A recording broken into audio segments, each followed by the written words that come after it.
Hi, welcome to Faith Uncovered. This is a podcasting series performed by a group of 8th grade students at Grand Haven Christian. We have pastors, missionaries, teachers, and so many others who have experienced God's hand in their lives. So take a seat and join us as we discuss and reveal God's work in our world. Hello, my name is Derek VanderWall, and welcome to another episode on Faith, Hope, and Stories. Today I will be interviewing my youth pastor, Luke Bylsma. He is a youth pastor of Lakeshore Baptist Church. And remember, don't go away as we share and discuss faith, hope, and stories. Tell me a little bit about who you are and what you do. Oh, well, my name is Luke.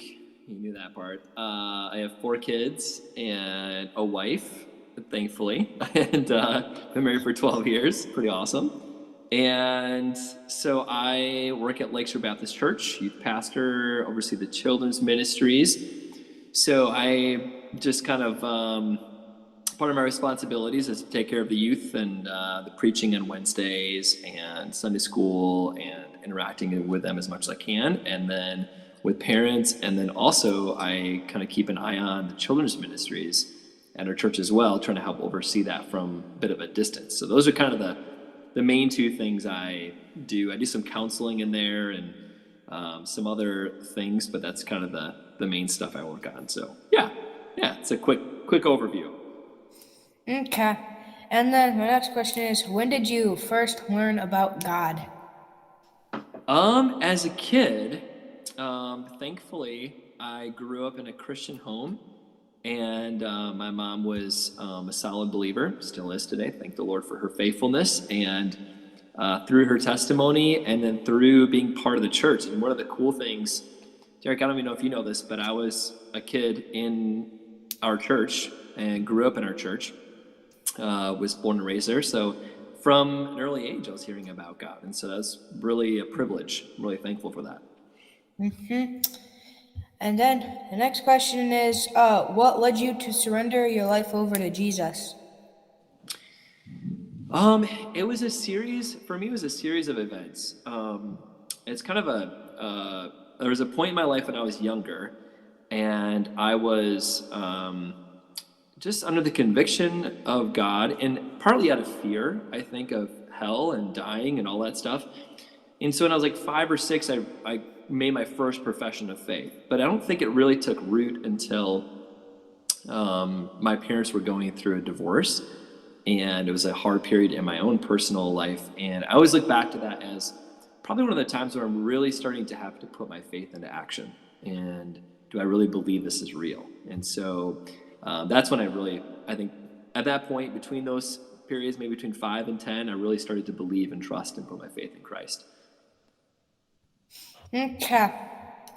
And then is there like anyone or anyone who was like a big influence on you that helped you make that decision? That's a really good question. I'd say number 1 would be my mom. Again, she was very faithful, loved the Lord with all of her heart, even in the midst of a home that at the time wasn't very, it was difficult because of the divorce going on. But there was also Pastor Mark Green, who was, even at that point, was an influence in my life. And I remember him even coming over to my house at times and just being there, being an influence in my life. And so he was probably one of the most, then he was my youth pastor, and then I actually lived at his house for a while. He's probably one of the most influential people in my life, especially when it comes to my faith in God and then just faithfully following him after that. So, yeah. Okay. And then the next question is, how have you seen God in your life? Oh, man, that's a really good question. I would say it in a number of ways, Derek. I think the thing that we just talked about is, the salvation, seeing God's work in my life. But then I think about how much of a sinner I am, and how much the grace of God has been evident through me and my own struggles I've had personally. And then the fact that God in his grace was willing to let me and lead me to the point of being in ministry, which is something that's truly a privilege.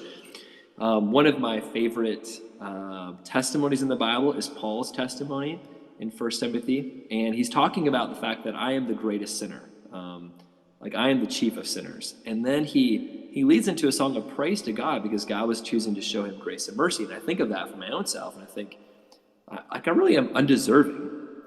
But I'm so thankful for how God has worked in my heart, transforming my own heart, and then letting me be used by him in other people's lives. Like, that's just amazing to me.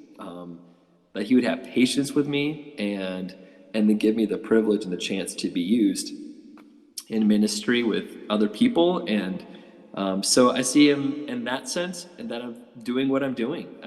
That's one of the greatest ways I think I see God at work in my life, beyond salvation. But then it's just, every day in his word, and just realizing how his word is just real and very helpful to me personally every single day.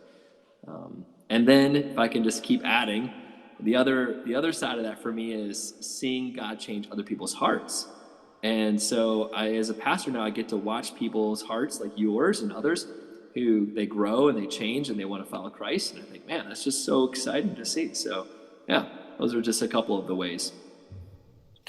Okay, and then my next question is, why did you choose to be a youth pastor? Oh, because I don't ever want to be an adult. Does that count? I have to grow up. That's a really good question. Well, it was kind of the story is kind of interesting because I initially, probably when I was in seminary, thought I would be a youth pastor. And then it seemed like God kind of closed the doors to that. And I was actually thinking of maybe some missions opportunities and stuff. And then even when I came back to church, to Lakeshore to work, I wasn't a youth pastor. But the door opened for that to happen. And I just felt like this is something I can do to serve the church. And I love kids. I love teens. And I think that's kind of where I just saw the Lord clearly working. It wasn't I had a specific, if you will, a specific calling to this specific thing, because I feel like the calling is more just to ministry in general. But I love teens and I love kids, and so this is a great fit for that. So I'm thankful for that opportunity. So yeah.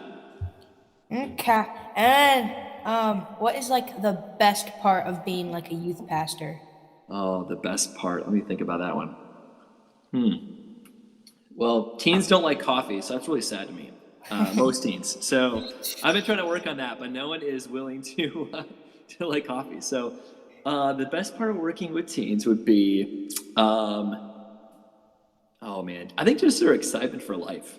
And I think it's fun to see teens and their excitement for life and their willingness to be flexible, and things are still new and fresh in many ways, especially junior high teens and senior high teens too as well, but a little more true, I think, for junior hires. And so that's probably one of my favorite parts, is just watching you guys and your love for life and enthusiasm about things like Chuck It or Carpet Ball or singing praise, and seeing them, some of the teens stepping up and singing, and other teens taking leadership in other areas. So that's just been fun. Yeah. Okay. And then, do you have like any verses of encouragement, or like any verses you would like to share to someone that's like listening, need a verse to like help them? Something like that. Yeah. Well, the one that comes to my mind right off the top of my head is Psalm 34:8, I believe it is. And it says, "Taste and see that the Lord is good." And Pastor Nate, our pastor, has been talking about that verse. And we've been thinking through that verse this year a little bit more as a church family. It's come up multiple times. And I think the reality that the world is offering so much to us, and they're offering things that seem appealing on the outside. And then there's this verse that says, "Taste and see that the Lord is good." And when we give our faith in him, put our faith in him, and we're trusting in him and seeking to follow him in obedience, I think we see that we know there's great joy there. And it's not the same kind of stuff the world is offering, because the world is offering sin and other enticing stuff, but it's something far greater, something far richer. And I think we often shortchange that in our own lives by appealing to those things rather than turning to God. And so I think, just as an encouragement, as we seek him and seek to faithfully live for him, there's this promise that he is good. that's who he is. So taste and see that the Lord is good. That's just a great encouragement to me personally. And that's going to wrap it up for this episode. Thank you so much for listening. Please make sure to check out the next episode where my friend Brody interviews his nanny.